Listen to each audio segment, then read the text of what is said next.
In this video, I'm going to show you how to install N8n on your Mac. Now this should be a quick and easy process video. So without further ado, let's go ahead and jump straight into it. The first thing we need to do is to install Homebrew Package Manager.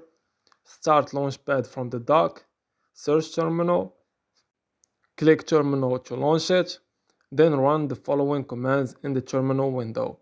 You can access this window right here that has these commands by typing how to install N8n on GitHub. They will give you this website.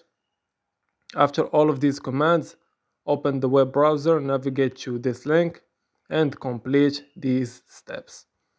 So as you can see, this is an easy process. Just follow the instructions.